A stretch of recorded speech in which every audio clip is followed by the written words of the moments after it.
Bonjour tout le monde, je suis très content de vous retrouver pour vous parler de la nouveauté de la semaine et j'espère que vous n'avez pas le vertige car nous allons parler de The Walk. Ce biopic s'inspire de la vie du funambule Philippe Petit. Pour ceux qui ne le connaissent pas, je vous invite à aller voir sa page Wikipédia.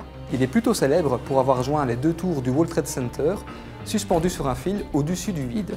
The Walk est réalisé par Robert Zemeckis, qui signe là enfin son grand retour au cinéma. En effet, il y a 2 ans, le réalisateur avait réalisé Flight avec Denzel Washington, qui était plutôt bon, mais je pense qu'on ne retrouvait pas la patte du réalisateur. Or ici, on retrouve la réalisation virtuose de Zemeckis. C'est une aventure humaine incroyable et réaliste, et qui vous fera vibrer, à mon avis. Et je peux vous garantir que le film est à la hauteur. Le film se coupe donc en 2 parties.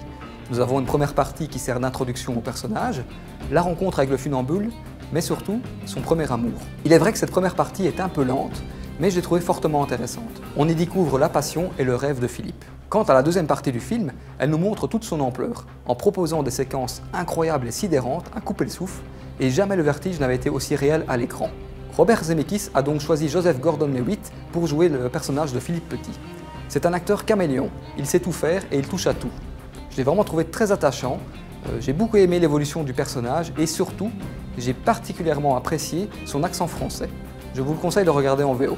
Joseph Gordon-Levitt s'accompagne de bons acteurs comme Ben Kingsley et Charlotte Lebon. La musique, quant à elle, est composée par le compositeur fétiche de Zemeckis, à savoir Alan Silvestri. On y retrouve des thèmes tantôt jazz, un peu poétiques et très sympas.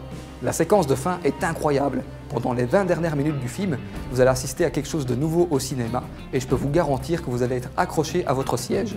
En conclusion, The Walk est une expérience cinématographique à voir absolument en 3D, car pour une fois, la 3D est justifiée. Un film réaliste, vertigineux, que je vous conseille vivement. Et pour The Walk, c'est un bon 9 sur 10 qu'il mérite. Vous pouvez retrouver The Walk en format DVD, Blu-ray, Blu-ray Steelbook et Blu-ray 3D, mais aussi avec bon nombre de bonus et notamment un fameux making-of.